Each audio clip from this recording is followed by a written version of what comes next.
Hello, friends. Happy Monday. It's Monday here, and it's about 10:23 in the morning on a Monday morning. And Shannon, I'm with today. Hello, Shannon. How are you? Hello. Yes, I'm very well, thank you. The sun's shining where I am, so all good. Yeah, it's a really nice sunny Monday. Thanks very much for tuning in again to our podcast. Thank you for listening. As you know, it's the Championing Hidden Heroes podcast, and I went about starting this, purely to focus on championing people who work behind the scenes, to really give them a platform to tell their stories, help raise their profile, delve into their mindsets, the things that have helped propel their careers, and just hopefully give the listeners tips to go away and use in their own careers. And perhaps when things aren't going as they'd hope, they can tap into some of these skills that they've heard other people using and embrace them for their own lives. And actually, it's a really interesting one today because Shannon and I have never actually met. Today is the first time that we're meeting, and it's quite a funny story about why you're here. So instead of me telling it, why don't you share it? Sure. So I, like many others, have unfortunately become available for work due to the current situation. And I've had a good few weeks, talking to different recruiters. The market absolutely seems like it's picking up. But obviously there are so many fantastic candidates out there at the moment who are out of work through absolutely no fault of their own. And yeah, I was speaking to recruiters and they were saying that they were having 700, 800 applications within a couple of days for a role. And I basically just thought, how do I make myself stand out here, and how do I use the amazing world of kind of social media, namely LinkedIn, in order to raise my profile, put myself out there, and hopefully attract some interest, whether that's on a part-time, full-time basis. And having worked at my previous organisation, I use LinkedIn as a tool all the time with them, so I know how powerful it can be. So very nervously, I recorded a little intro, just a minute and a half, about me and my current situation, touched on my skills and my experience, as well as what I've been up to since I've been furloughed and then subsequently made redundant. And I filmed it. I actually, funnily enough, I've always been very passionate about photography and videography, and a month or so ago, I decided to buy myself a DSLR and learn how to use it, as obviously I have some extra time on my hands, and I never had that opportunity before. So I got that all set up. It's hilarious actually, because you'll watch the video and it looks quite slick, but what you won't realise is that I had to find a blank wall in my parents' house. I'm actually back in Northamptonshire living with my parents at the moment.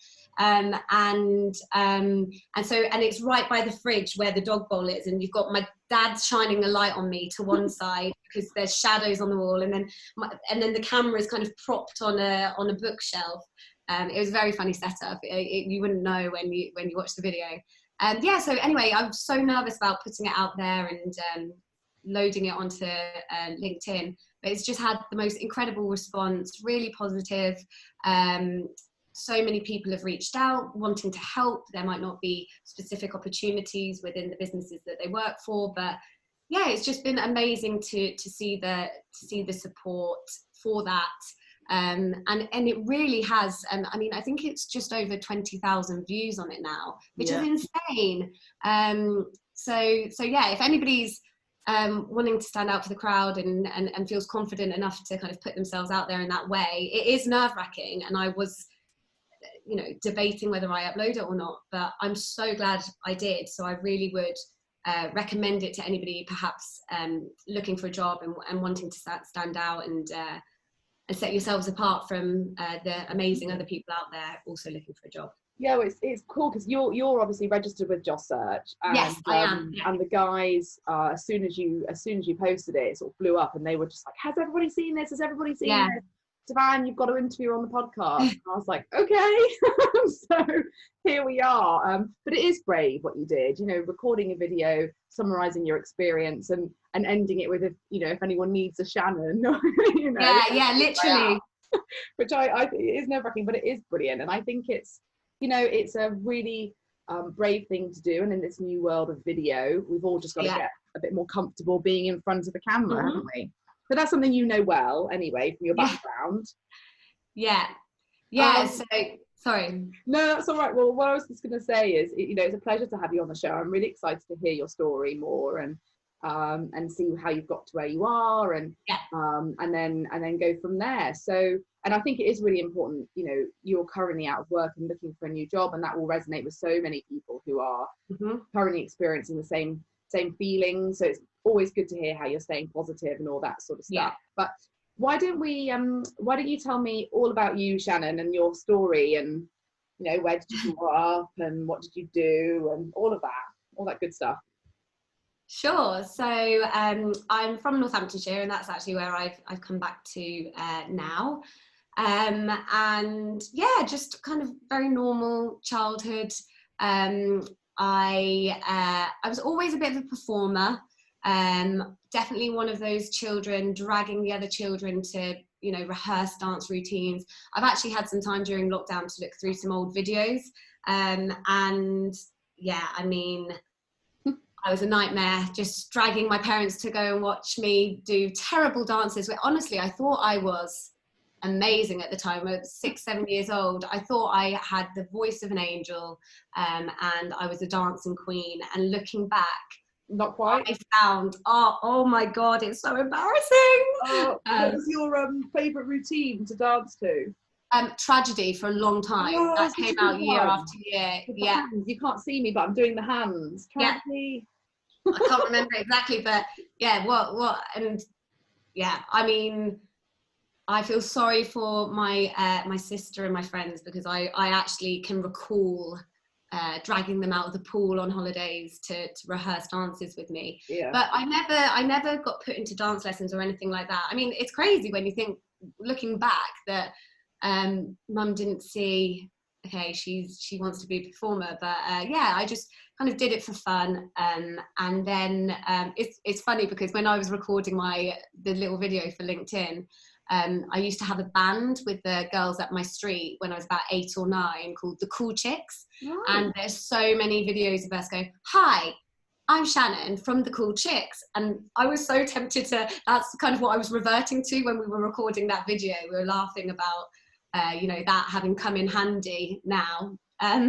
What instrument did you play, or were you singing? Just singing and dancing. I played the guitar, but when I was a little bit older. So yeah, no, purely singing and dancing, steps vibes. Yeah, so yeah, and then I went to go and see the pantomime with the Brownies when I was about 10 years old, and there were kids in it, and I don't think I'd ever been to a pantomime before.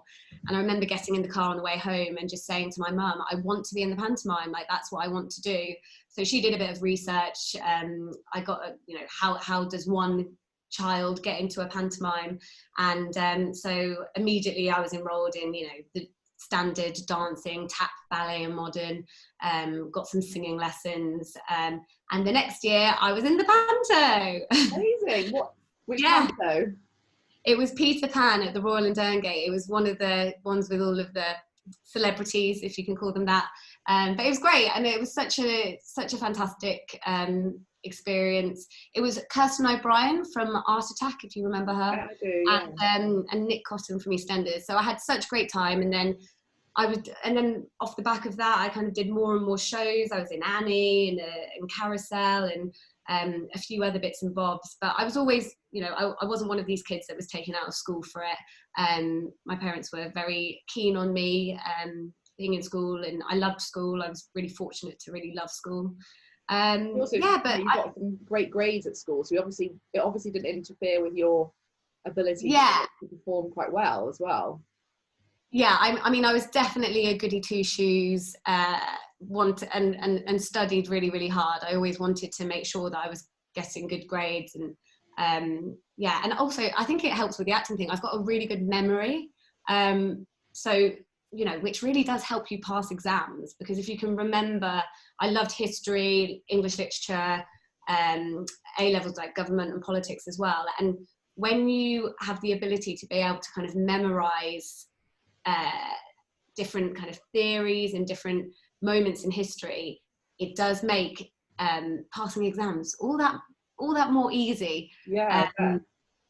Yeah, so yeah, and I, as you say, you know, I did well at school, but I knew that I wanted to be an actor. That was kind of where I saw my life going.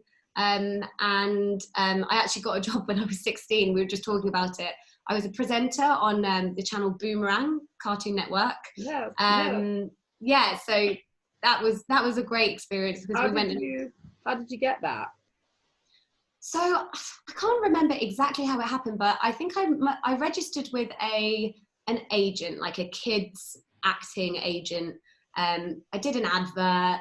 It was kind of more commercially things. It wasn't acting stuff. And then, yeah, they said, I barely got any auditions, and it was one of those things that we were based in Northampton, and in order for me to go to an audition, I had to, you know, take the day off school, which is not allowed, and go all the way to London. So we only did it very rarely, and to be honest, I was only put forward for a few things. But yeah, I went into London and I auditioned. You had to just kind of read from an auto cue.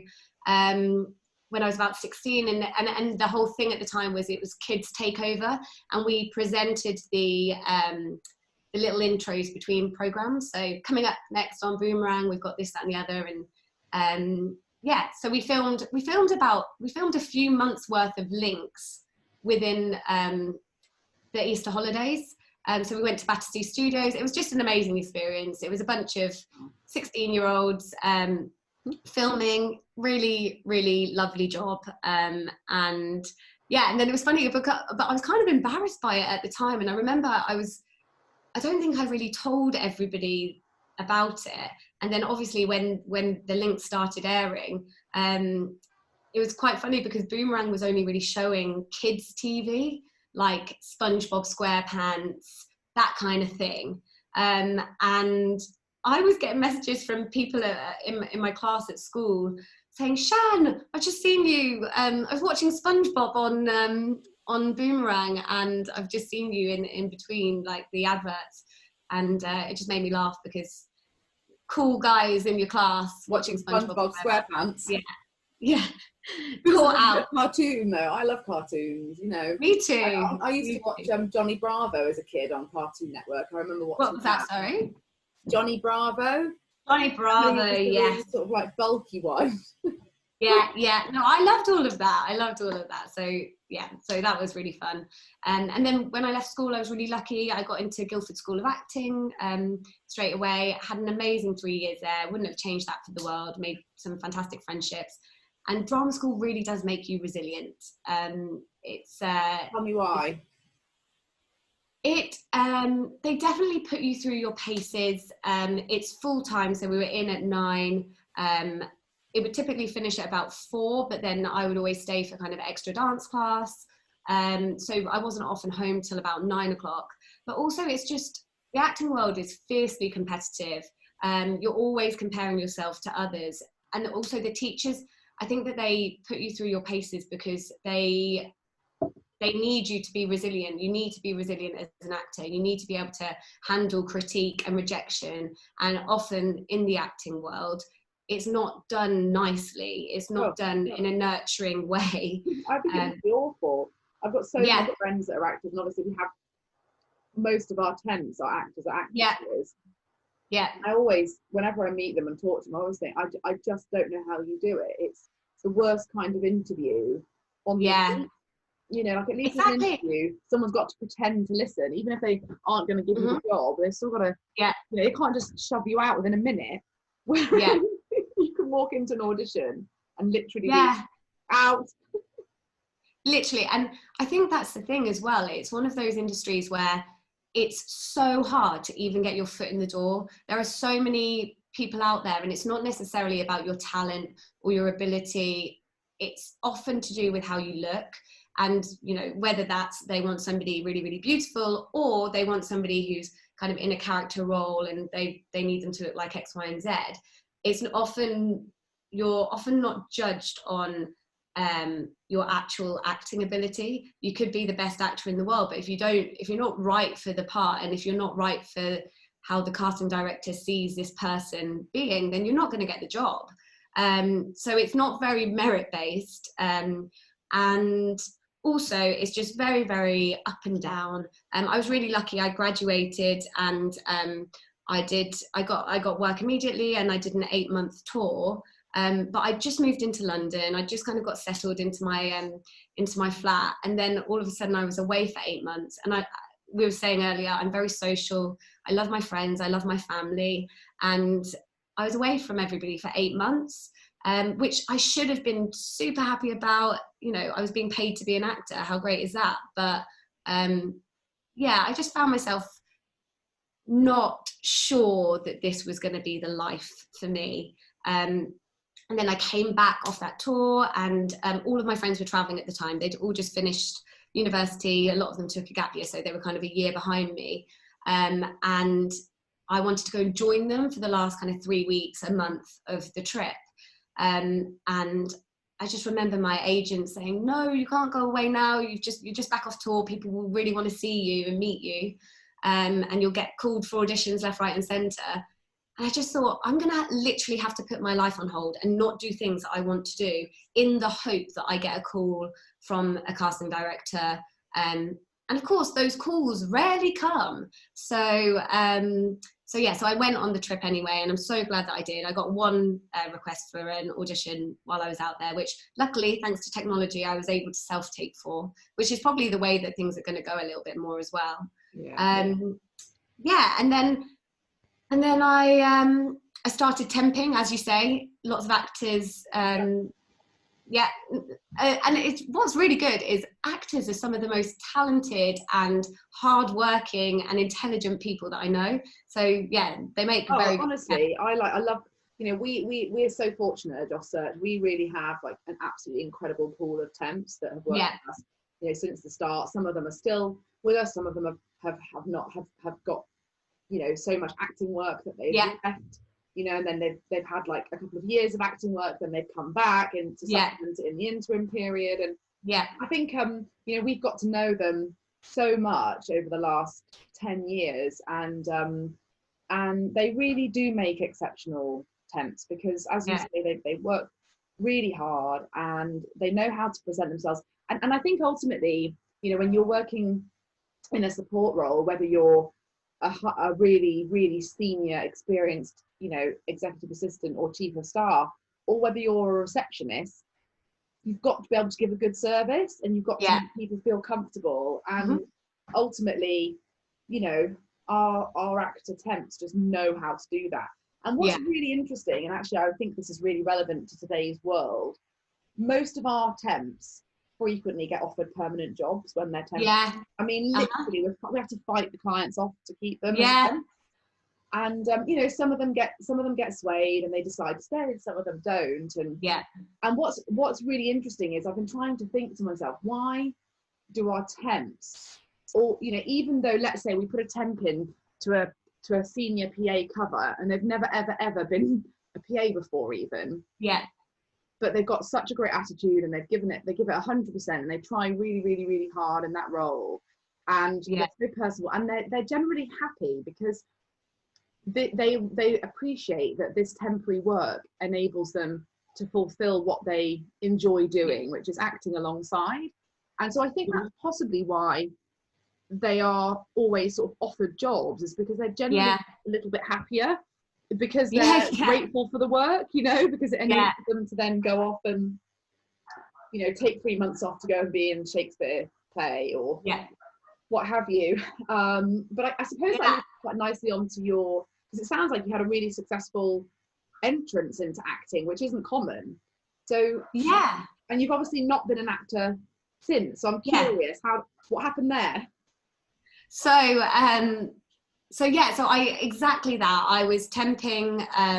I did a couple of, you know, week-long stints in places, and then I got on really well with the guys that I was temping for, the recruitment agency that was supplying me. and they had a 2-month temp position at Standard Bank of South Africa, which they wanted to go and place me there. And Standard Bank were amazing because it was on the client kind of conference floor, and sometimes events would go kind of late into the evening. So we had the understanding that I was an actor, and if an audition did come up, then they would be slightly flexible with my hours. So say I'd nip out at lunch to go to a casting, and then I would just work a little bit later if there was an evening event on or something like that. So they were fantastic and super flexible. And while I was there, I enjoyed it so much. I really just liked that more corporate world, feeling like I was appreciated, and you know, I was given more than the initial responsibility that I was supposed to, the job required. And more I was going to these castings, and I was sitting there and I was genuinely thinking, I would rather be at work right now. I don't want to be here. What am I doing here? And I remember the final straw was I went for it was a pie commercial, something like that. And I was in the waiting room, and there were actors. Honestly, everybody looked like me. There was taller version of me, shorter version of me, you know, slimmer version, slightly bigger version. And I just thought, like, why am I going into a career where a lot of the time it's going to be based on how I look? And yeah, and then my stint with Standard Bank was kind of coming to an end. It was actually the end of maternity cover, I think. And then she wasn't going to come back to the position. And so similarly to what you just spoke about, I was offered to stay with Standard Bank. But it was quite a basic role. And I knew that if I was going to actually give up their acting life, then I wanted something a little meatier. And I was so fortunate that I finished Standard Bank on the Friday, I think. I called my agent and I made that decision, thank you, but I'm deciding to go another way. And then I was just really proactive. I'm naturally just the most organized person. My personal life is very, very organized. And Are you the friend that organizes everything and has, yeah, you know, has sticky little things in their books and, you know, all that jazz? I'm that person. Like any trip, I write an agenda, step by step, maps, all sorts. And that's just something that I do naturally. When I was at university, drama school, sorry, I had a spreadsheet kind of monitoring my budget. It's just something that I do. I just like to be organized, and I like to know, I like to see where I'm at, basically. And yeah, and then I met with some recruiters. I thought about kind of support roles, PA, EA positions, because that kind of tailored quite nicely to my natural personality. Met with a whole bunch of recruiters literally the week after I decided to leave the acting world behind. And then so just going back to that, because that's really quite a big decision, you know. I think you know, it was something that you basically wanted to do since the age of 8. Yeah. You know, and then spent your whole education gearing up to that, educate, and then had the taste in the work, and then it not being what you thought it was going to be, and not providing you what you'd hoped for, and actually made the decision to go away from that.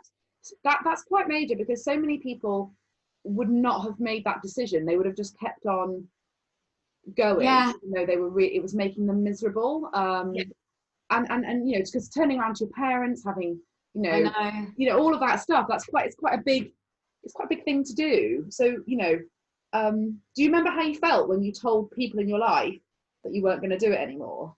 Yeah, I think for me, the year that I had graduated was a really, really good year. But I think throughout it, there had been, you know, I was on tour, and I was thinking then I should be so grateful for this job.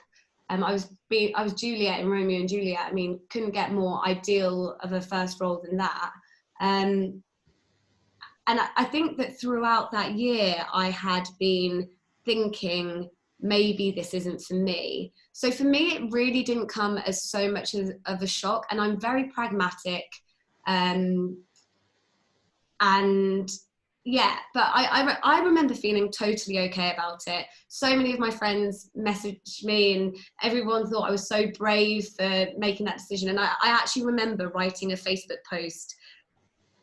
I don't even know why us as people living in this day and age feel the need to answer to people, but you know, it is one of those things. I had been gearing up to it my whole life. It is something that I felt passionate about and wanted to do. So you almost feel like you've got to put yourself out there and just say, this is what's happened, and now I'm not an actor. And everybody was so supportive, but you know, very almost complimenting me for my bravery. Whereas for me, it didn't seem like a brave decision. It just seemed like a pragmatic decision. You know, it wasn't my year being an actor didn't I think actually this is exactly what it is. I'm definitely going to be one of those amdram people when I'm older. I love acting and I love doing it, but as soon as it becomes a career and as soon as you've got to worry about paying bills, getting the next job, etc., it became less fun.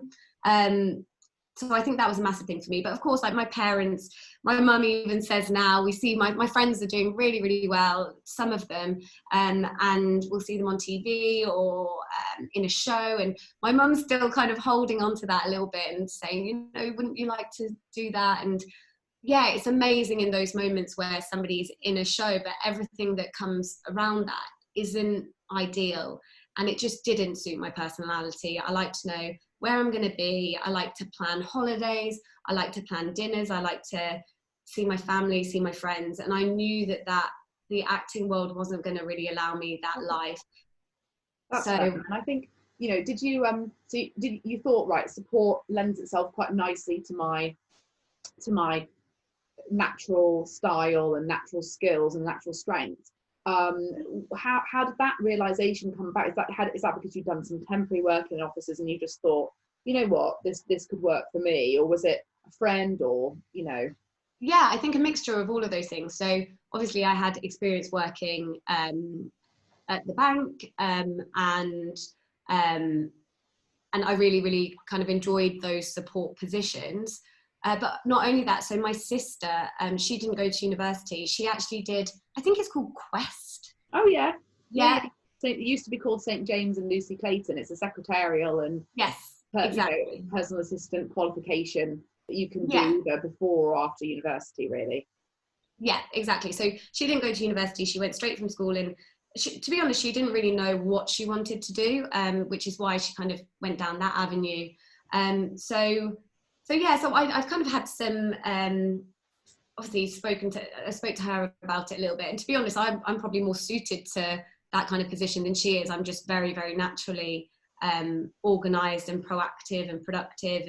And it just, to be honest, I think I just was very lucky to fall into it the way that I did.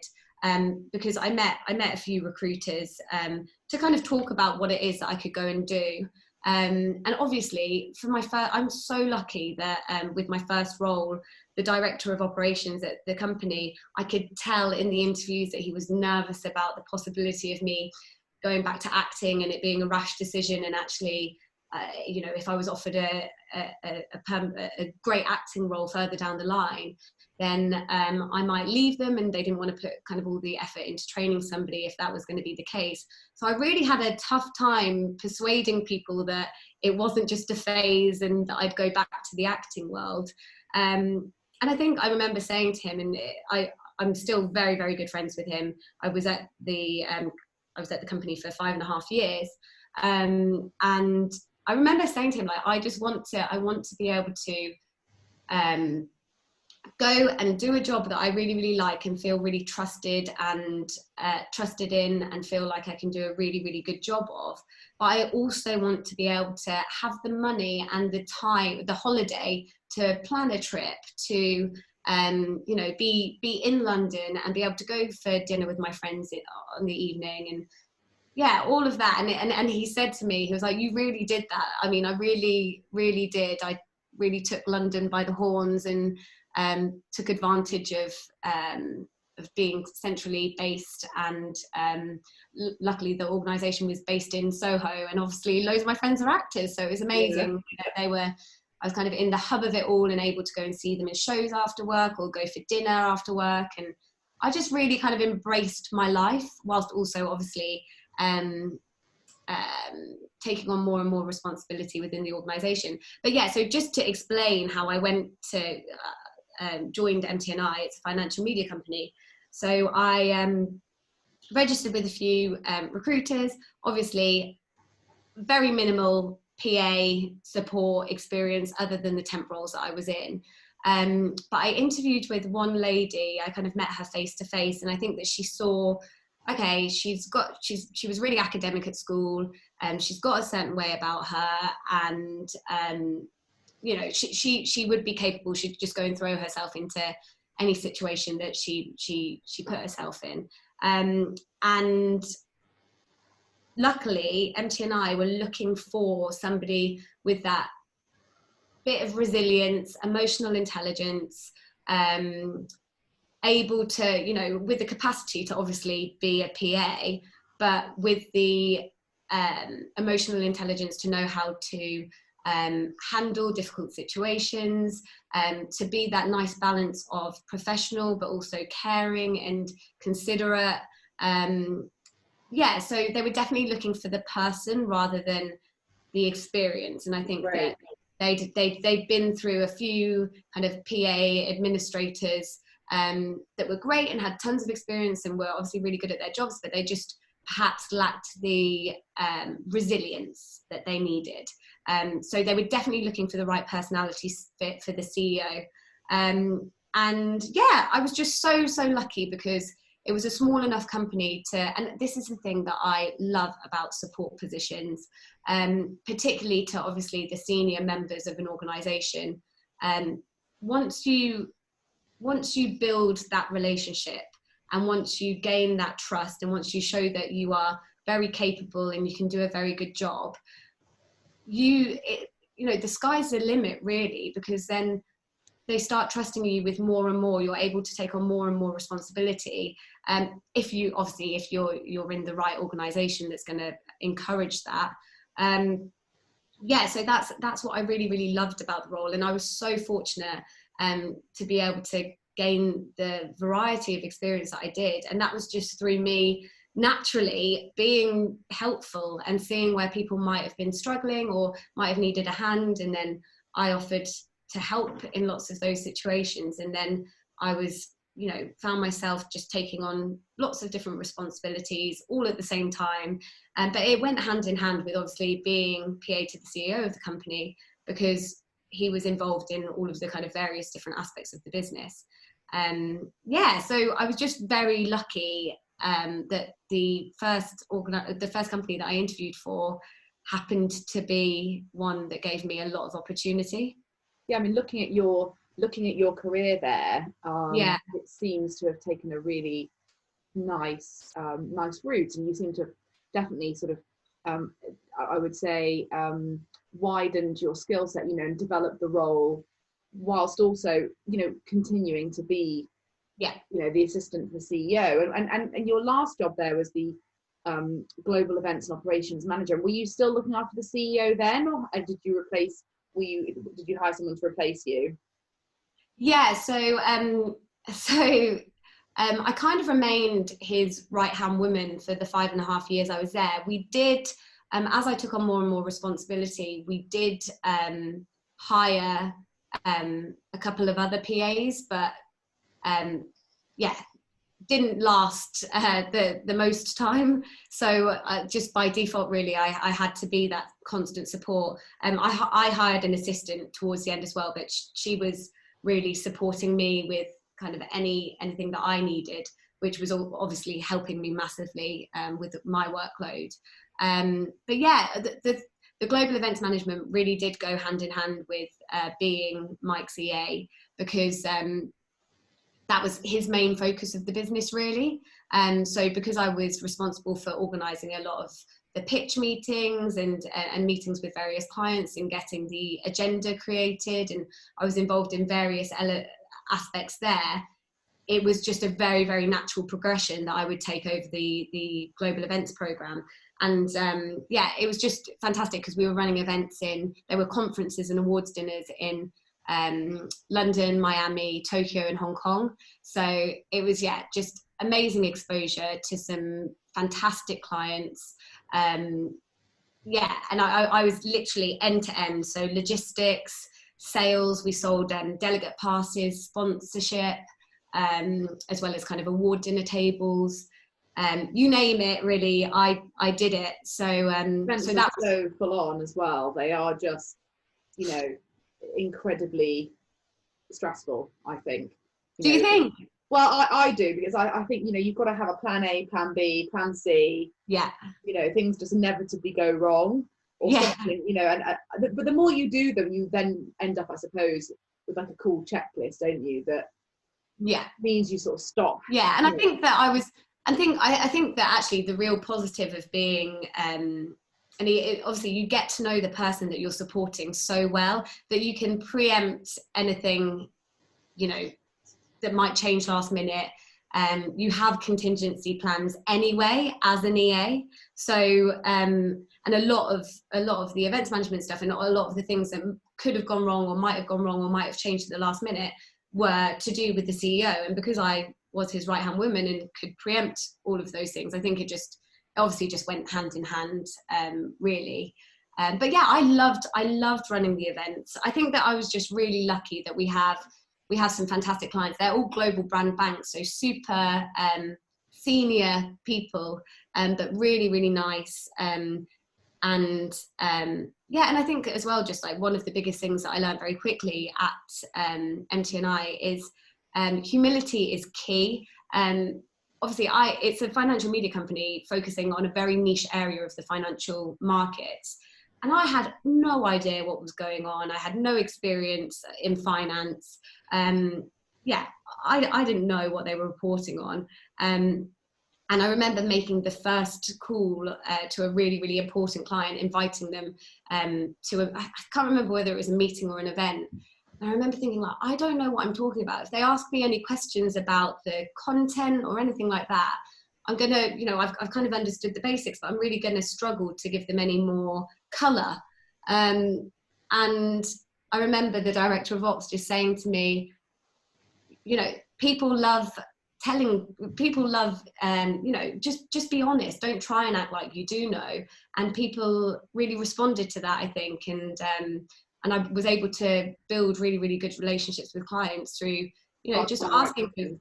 Yeah, exactly. Asking those questions, not pretending that I knew something that I didn't know. And I think that, yeah, through doing that and being humble, really, and not being afraid to be curious and ask questions, I really learned a lot. And yeah, you realise that everybody's just a human being. They might be, you know, X-person at this amazing global organisation that, you know, you think, why are they talking to me? But actually, they're just a human being, and if you treat them like one, then they're going to respond well. Yeah, I mean, I think that's really good advice, is remembering that everyone's just human and not being afraid to ask questions that may inside make you think, oh God, they're going to think I'm really silly. But actually, if you ask the right question, no one ever thinks that. And exactly, you know, there's absolutely nothing wrong with, you know, being the least educated person in the room on that topic. It's absolutely fine. I think getting comfortable with that is a really important way of progressing, because no one has all the answers, you know. So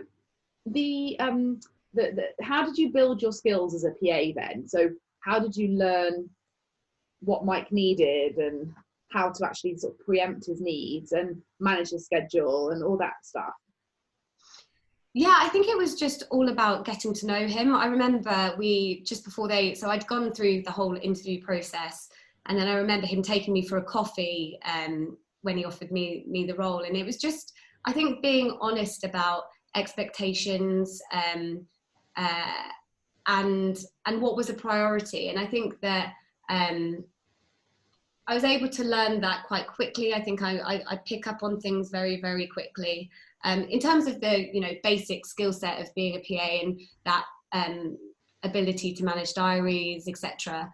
That all just came very naturally to me. I'm quite a techie person. I can pick up different software packages very, very quickly, and you know, I had experience using kind of the Microsoft Office suite ahead of that, and I picked things up quite quickly. So that wasn't an issue. I think the main thing was learning how to create an environment that the CEO was going to work best in, and also just understanding what was a priority for him. What could I deal with without any without having to involve him in, and what did I need to absolutely involve him in? And I think that just came in with, you know, having those conversations.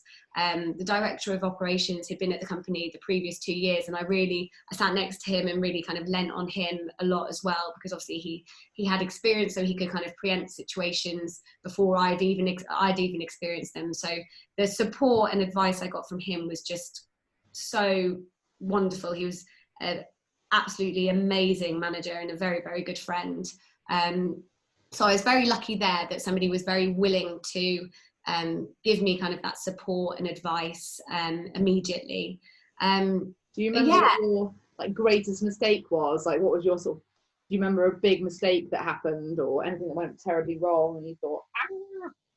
Yeah, I mean, I think at the start, and we briefly touched on it, but I was very eager to please, and also because I was aware that I hadn't had much experience, so I kind of wanted to prove myself, and I didn't want to ask those questions immediately. I would rather research and do it all myself. I wanted to impress, and I wanted to show that they were right in giving me the job.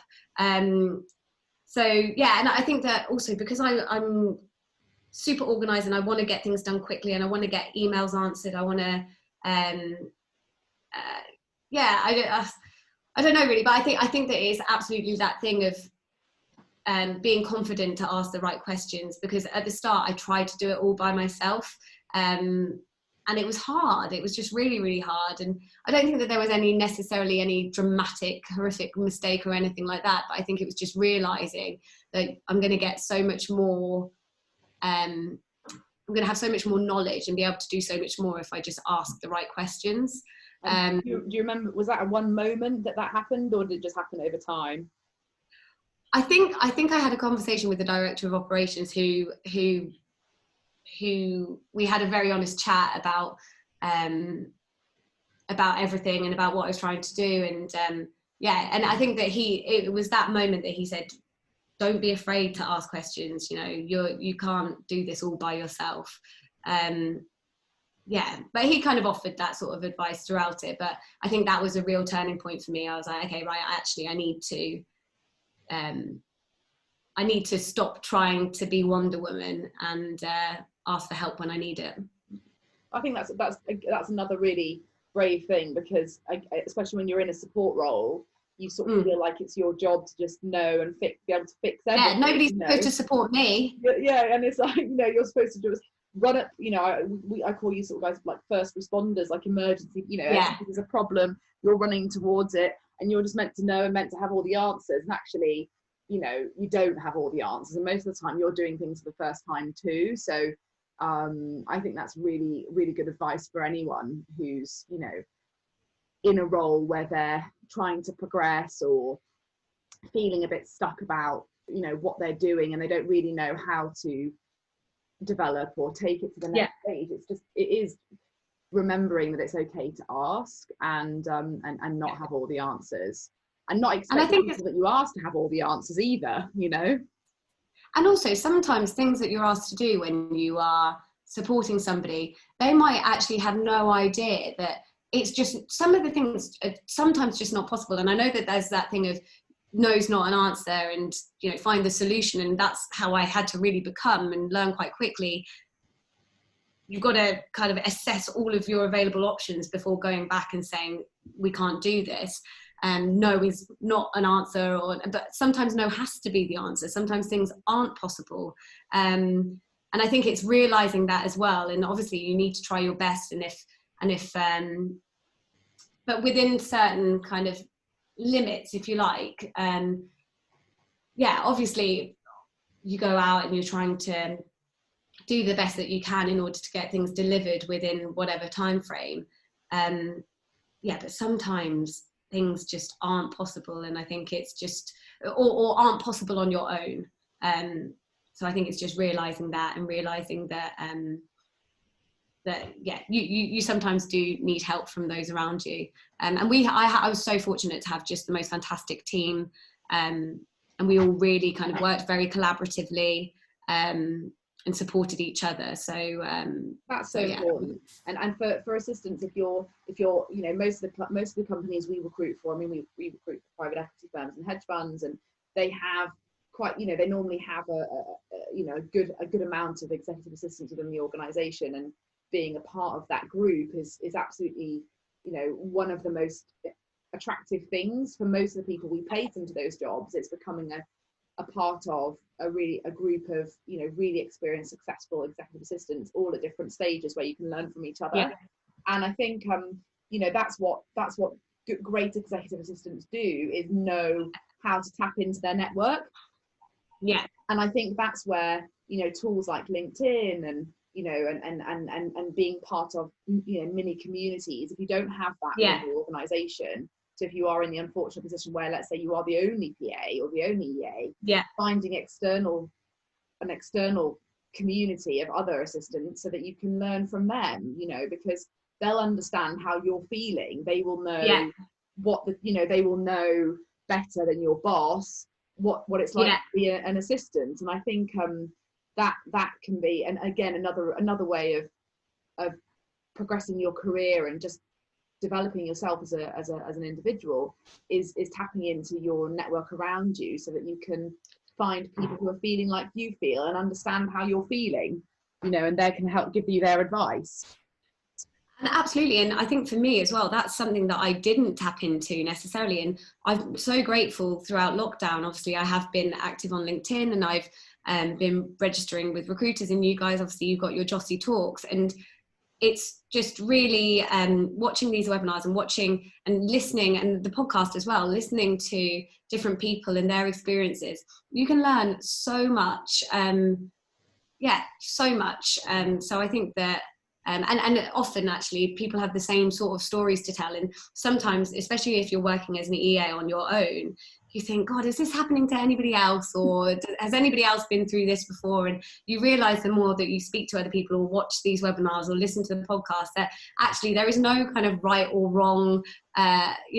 All jobs have their quirks and their moments, and it's really nice and reassuring to hear that everybody's got their kind of funny stories to tell about their different experiences with different bosses and different organizations that they've been working for. I wrote an article for City AM a couple of years ago now around not underestimating executive assistants and what they do and the value of them. And as you know, like, our mission is to champion hidden heroes as a company, and that's my own mission as well. I sort of always believe in championing sort of, not like, I'd hate to use the word underdog, but like people who on paper might not be able to get that kind of job, or might not have that opportunity. I love giving them a platform to have that opportunity. And so and one of the stories I told in there was about an EA I interviewed once who her boss wanted a real giraffe at his 50th birthday party. As you do, wanted an actual giraffe, and she had to ship this giraffe, and just stuff like that, which you just think, this is absolutely potty. But you have when is that going to happen to you in any other job, unless you're a zookeeper? No, unless you're a zookeeper, probably not. But Shannon, you've obviously been hit quite hard by COVID, as so many of us in the world have. It's impacted on so many things, and what's been really refreshing is the positive angle you've taken on it, and I think actually, certainly as a business, we've been impacted from the sheer volume of jobs that were around, but we've also turned it into a positive and focused on building our community, and like you said about Jossie Talks and all these sort of things that we've been doing. But you've been doing some really interesting things as well, haven't you? And what have you learned during lockdown? What's been hard and what's been good for you? I mean, I've been so fortunate, really. As I mentioned earlier, I moved back to Northamptonshire and I've spent the last 3.5 months living with mum and dad, only because I've got a 1-bed flat in London, a basement flat, which wasn't going to get any sunlight in, which would have been awful, especially in the first few weeks when the weather was so beautiful. So I made the call literally the day that Boris announced that we were going into lockdown to come back here. And I'm so glad that I did, because, you know, just on a personal level, I've seen my nan so much, obviously completely socially distanced. I wouldn't go near her, very worried about that. But, you know, I've seen her for probably more than I have done in 20 years or something crazy. More than that, probably 25 years. So that's been amazing. And I've also got an 18-month-old nephew who really, if I were working in London, I probably only would have got back here 3 times at the most for a weekend. So I'm so grateful to have had that time with Bo, with my parents, with my nan as well. And that really has been incredible. And so I'm very, very grateful for that. And then, you know, I've been doing all sorts really. So when I first got furloughed, I made it my mission. My boyfriend's here as well, and he was working still, which is great. But I wanted to make sure that the day had structure. So I get up at the same time, have breakfast, and then I enrolled in a couple of online courses, which were fantastic. It's just unbelievable the amount of information and quality professors kind of putting their work online. So I did one with the London Business School in brand management, which was kind of, I was in the role that I moved to in February, just worst timing ever. Yeah, great timing. Yeah. It's like literally, I was there for 3 in weeks. New York in January. That's you know, that's great timing. Yeah, I mean, I think that so many people seem to be in the same boat. I know a few people that changed jobs after being with their previous employer for a very long time, within weeks of the world turning upside down. So when I was furloughed, I was just kind of concentrating on structuring the day, and I was just getting through these online courses. And my role, the role that I'd kind of gone to, was supporting the chief marketing officer, and it was a lot of kind of brand, culture, PR stuff.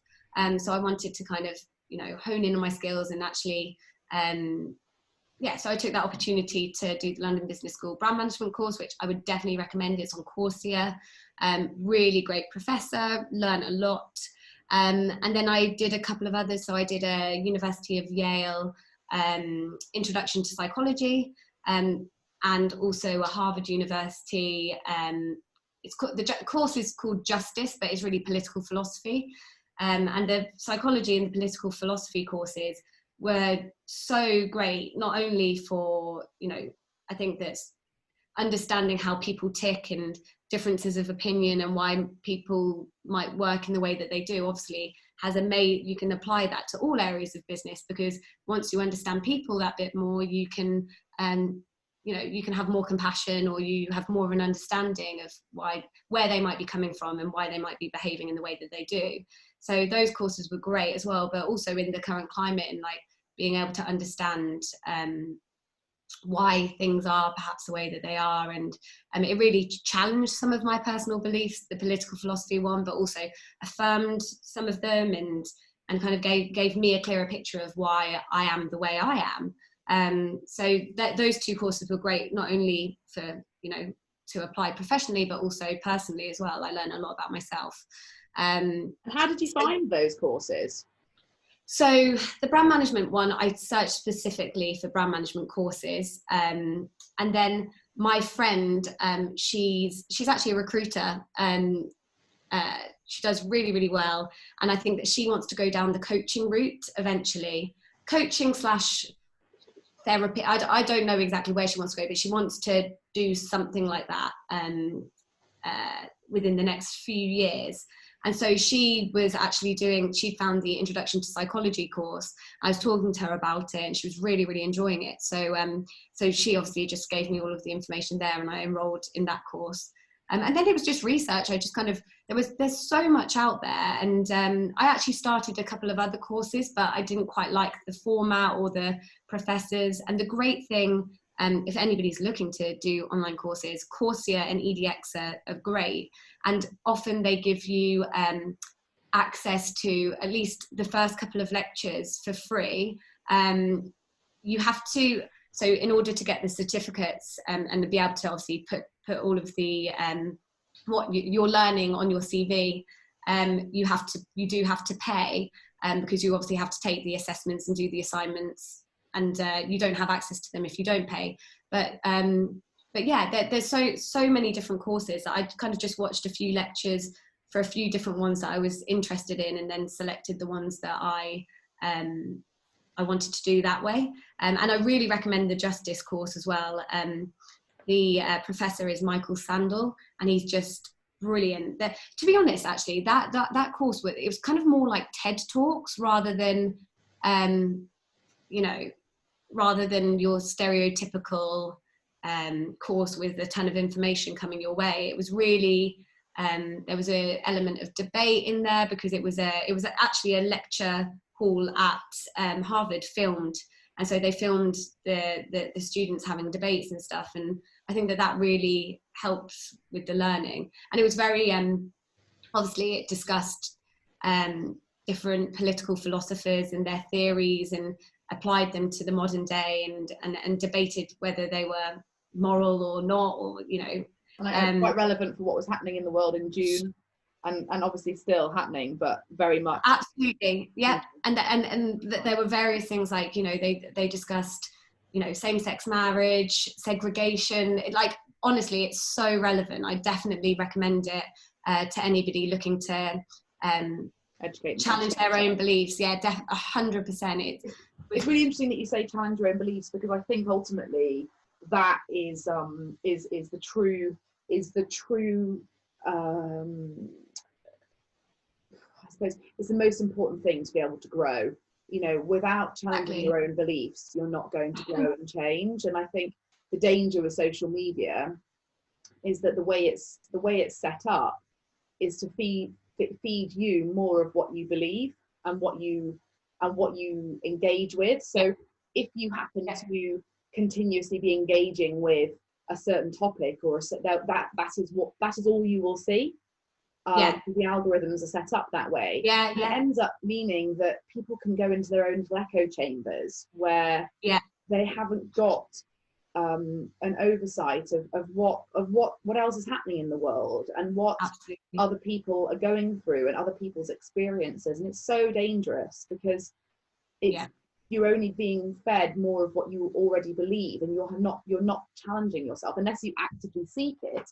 You're not being challenged to think differently, and it's very, very worrying, that because I think what it's meant is that people become so entrenched in their own belief system that when they are challenged by a friend or someone that happens to disagree with them on something, they just can't accept it. And that's I'm not, obviously this is stereotypical, I'm not saying it across the board, but generally that's something that I've noticed. And I think ultimately that's the danger of being fed information via algorithms, and not actively going out there and seeking polarizing opinions, so that you can form your own, which will be somewhere in the middle probably, but you won't know that unless you actively seek it. So it sounds really interesting. I'm going to look into it. Honestly, I would really, really recommend it. And it's funny that you're saying about algorithms, because a week or so ago, I can't remember actually how I got onto them, but I was searching, or I was linked to something, and I watched this video which is polar opposite to my beliefs, my personal beliefs. But when you get on is it Facebook video, or it's that new little tab that is just all videos from various I don't know how that works. I don't even claim to know how they populate and how the algorithm works. But I watched a couple of videos that kind of led on one from the next. And honestly, now all that fills my feed is things that I completely oppose. So I was actually watching those videos out of interest to see what these people were saying. And now my feed is full of those types of videos, and full of, it's it really is You've got to be amazing. really careful what you read and Yeah. what you click on and where you go for your news and where you go for your information. I think that's something that people need to become more and more aware of. Generally, have you had any time to just relax, or have you just been literally, sounds like you've been going at it full pelt? I have. And I mentioned earlier that I'm really I love. I've been a very keen photographer / videographer over the last few years. Literally just on my phone, nothing special, but I kind of create videos for every occasion. And when I travel, I put together like a travel mini kind of summary video, and it's just something that I've really been into.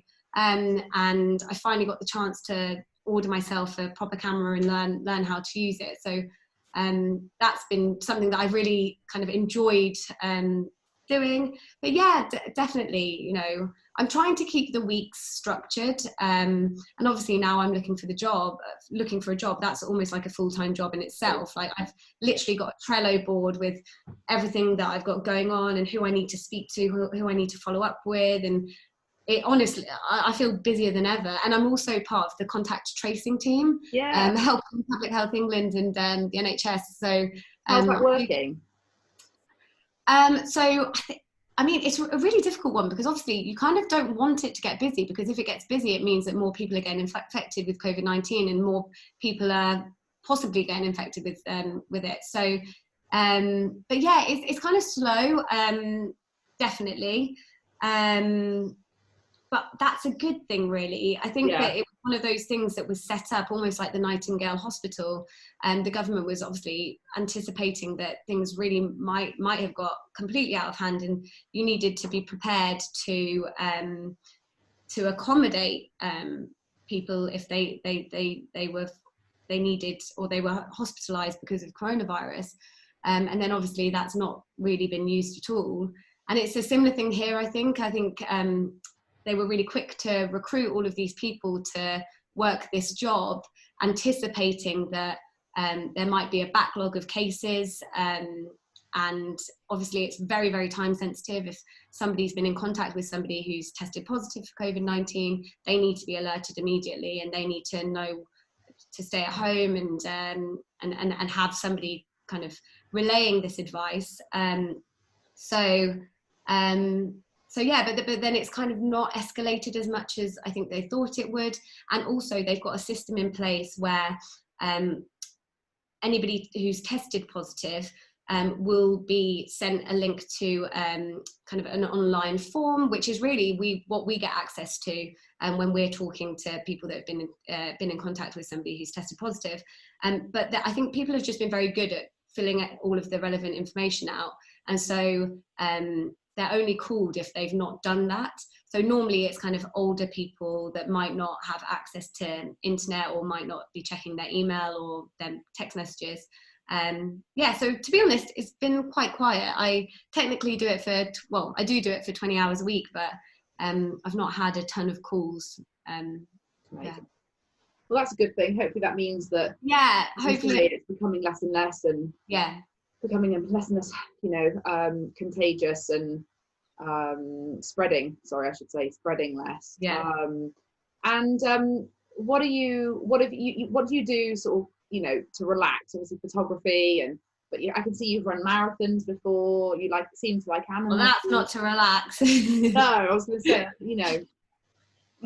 and actually that's been a real positive not a positive, I can't even call this situation a positive, but I have been able to run lots, and I've really improved my times. I kind of got into running a few years ago, and I ran the London Marathon last year, so that was great.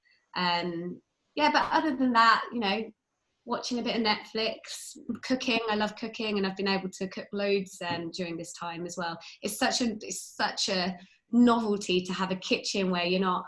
My kitchen in London is so tiny that it's impossible to cook in, really. So it's been really nice to be at my parents' and be able to cook a little bit more.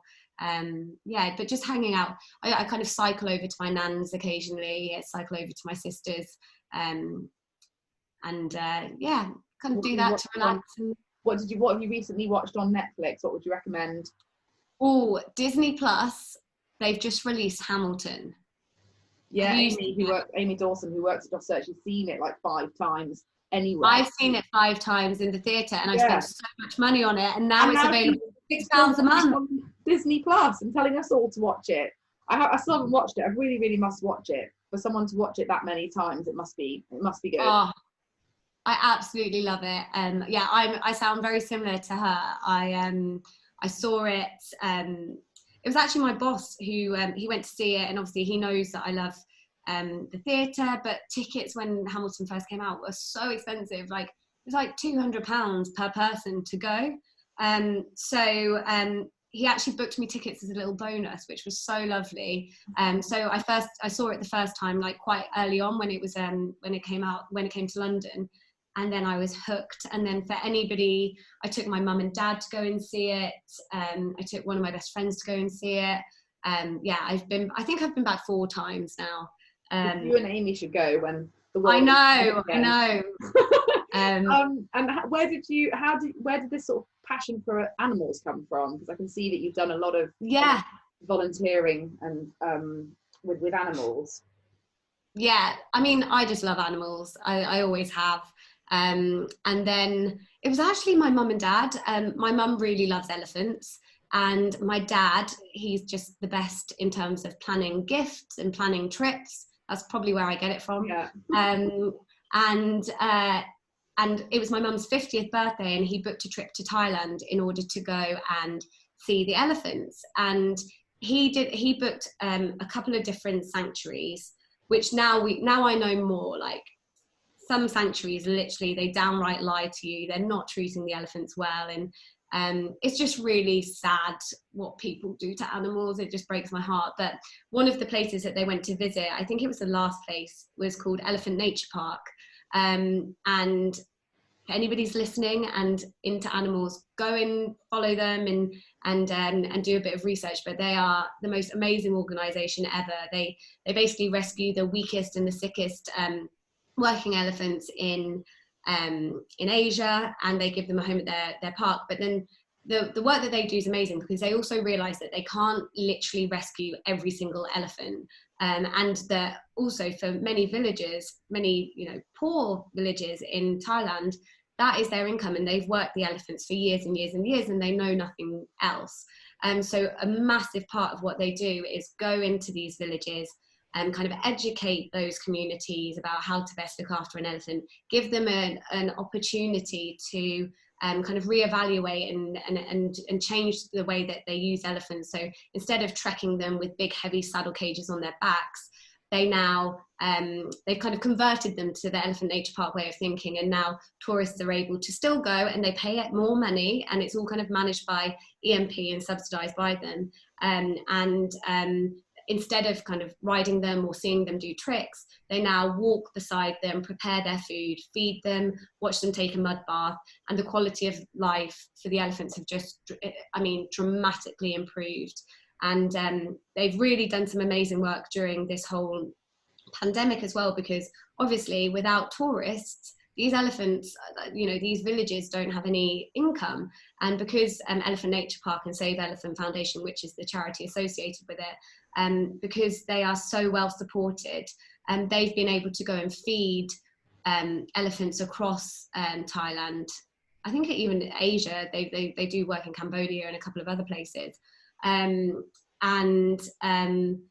They've had to rescue some, because literally these villagers cannot afford to feed their elephants, but they've also supported them financially. And because they've had to support them financially, more and more of these trekking camps or circus camps or whatever are speaking to and are open to converting to the Elephant Nature Park way of thinking, which is kind of treating the elephants with respect and kind of minimizing the contact with humans. So it's been like obviously a really, really tough time, but also hopefully lots of good will come out of it.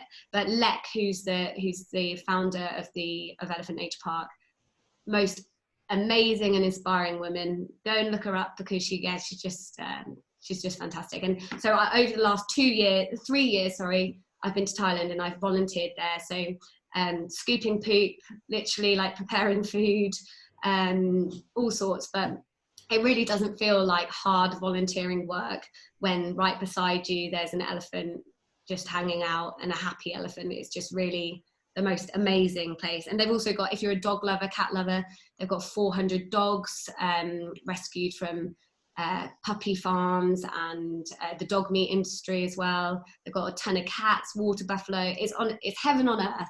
So Wow. if you're into animals and you're up for volunteering, I think anybody that goes there, it just completely changes their life. So I fundraised for them for the London Marathon. Yeah, amazing. I know, I didn't even know that existed. So I'm going to send you a link. Yeah, no, please. And Shannon, do you obviously, do you enjoy reading? Are there any books that you're reading at the moment or have read recently that you'd recommend? Yeah, so actually, I'm one of these people that is really that on the way to work, I'm constantly checking my phone at every possible Wi-Fi point to check emails and get ahead of myself. But I went to Portugal with my girls last year, and it's really only on holiday that I allow myself to get kind of stuck into a book. And I got through a few of them while we were out there. And then for my birthday last year, they bought me a book subscription, which is incredible. I think it's called Mr. B's Reading Emporium or something like that. But you basically go online, you fill out an extensive questionnaire about what you like, what you've read that you liked, what you've read and you didn't like, the types of genres, etc. And then like a bit about your personality. And then they hand pick and hand wrap books, and they're delivered to like they're posted through your door every month. Oh, wow. Which is amazing. So I was just before lockdown, I'd committed myself to, when I'm on the tube, I'm reading my book. I'm not trying to check my phone every 5 minutes. But then obviously since I've actually got 3 books, I went to London on Friday and I picked them up. 3 books sitting upstairs now that I need to start reading. But then because I've been doing the course, the online courses, it's kind of been reading the course materials and this, that and the other. So I need to get back on it, definitely. Yeah. Do you have time to read? Yeah, I read every night. It's my way of sort of switching Really? off. I sort of, when I've had a busy day, because obviously, so many different responsibilities and things to think about, and I've also got 2 kids. So Yeah. when I put them to bed, I have dinner, and sometimes I'll have dinner with the kids, and then lately I've had to do quite a bit of work in the evenings, but once that's finished, Yeah. I'll write my diary, and then I'll read. And we've got a book club at the moment, and we're reading this book by Ross. I've forgotten his name. It was about resilience. He swam around Great Britain, which is wow. 40. So yeah, we're reading that at the moment. But I love reading. I guess they call them self-help books or whatever, but I don't care. Just I like reading, anything by Matthew Syed. He's one of my favourite authors. But I also really enjoy fiction as well. I've always been an avid reader. Read. I just love it.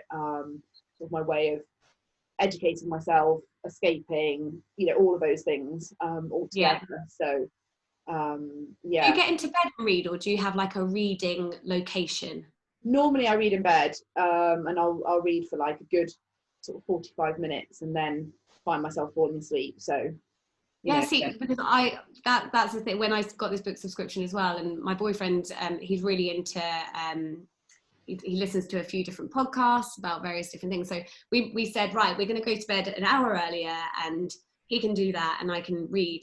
But honestly, we found ourselves within about 5 minutes being, when your eyes just get so heavy. And we tried it for, a few different nights, and it was just really hard to stay awake. And then you don't want to kind of be half asleep when you're reading, because then you miss stuff. But yeah, maybe I need to go to bed even earlier. And yeah, that's what I do. Get in bed an hour earlier and then read. And I think and also it's just a really good way of, because we are, especially at the moment, so glued to our screens. Yeah, having that hour, 2 hours before bed where I don't look at the screen is really helpful. But actually, because we do recruit in New York, time zones wise, you just still have to sort of be available, which is fine. It's kind of used to it. But I do find reading really, really, really helps unwind and switch the brain off. But yeah, cool. Well, Shannon, it's been great chatting to you. Thank you. I suppose the only last question I have to ask you is, you kind of fell into the role of support, and that's quite a common for a lot of people, it's kind of at school, it's not really in university, it's not really often labelled as a career choice, because I think people don't know what it can lead to, because there isn't an obvious career path. There is, but it's not sort of one that's talked about at university and school. And if there was someone listening to the podcast now who was thinking, oh, you know, Shannon sounds like she's had a really interesting career, perhaps this is something that I should look into doing, what advice would you give people, you know, at the start of their career and thinking about a journey in support and operations? And I'd say obviously it comes with its challenges, but I think that if you're able to get yourself into the right company and work for the right people, then really the opportunities that you'll have are and kind of what you'll be exposed to is often far greater than what you would have been exposed to if you'd gone down another route and perhaps gone into another role that was, you know, sometimes I feel like support roles are not necessarily looked down on, but not what's the right way of phrasing this, but sometimes people think they are really the unsung heroes, and absolutely, everybody else within an organization often gets a lot of credit, and so I think that sometimes that puts people off. But one thing I will say is, when you do get into an organization, wherever it may be, the people know. You might not necessarily get the credit in a meeting or whatever, but people know who's doing the work, and people know, you know, people that value their EAs and see their importance. They know who's doing the work. They know who's kind of keeping the machine running. So I guess advice-wise, I'd say just go for it. Obviously, there are lots of there are ups and downs for sure, but once you kind of work for an organization and can show your capabilities and can demonstrate that you're trustworthy, and really my biggest advice is just throw yourself into absolutely any opportunity that comes up. Don't limit yourself to think that, okay, well, this is my role and this is my box and I need to stay here and I need to do X, Y, and Z. If you see opportunity within the organization that you're working for to help other colleagues, or to kind of get involved and say, right, actually, I think that I'd be good at this. Why don't you give me a shot at supporting there, or taking that element of the business over? I think that I think really your opportunities are limitless. And I think that sometimes it's a better way of getting to a senior position within an organization than kind of joining an entry-level role doing something in particular. And you learn so much. You really do, and you're learning from those senior members of an organisation who are kind of the creatives, you know, often have loads of ideas or often have loads of experience that you can learn from. I think that's really good advice. Say yes, be open to opportunities, and you're exactly right. You know, in a position as a PA, you're normally working for senior people in the company. So you get exposure to the whole organisation, and if you use that carefully and you're smart about it, that can really lead to amazing opportunities for development. And great. Well, Shannon, thank you. I think that's great advice for anyone. Thank you for your time. Thanks for having me. We're determined to try and get you a job, but yes, you know, it won't be long. You'll get one soon. Don't you worry. I think, you know, as you say, things are starting to unlock, the world sort of creeping out of its hibernation, and hopefully that will continue as long as people, you know, stay safe and follow the rules and take Shannon's call if she calls you and says, yes, stay at home. Yes, stay at home. Well, thanks, Shannon. Thank you for your time. Have a great week. Yes, you too. Thanks so much.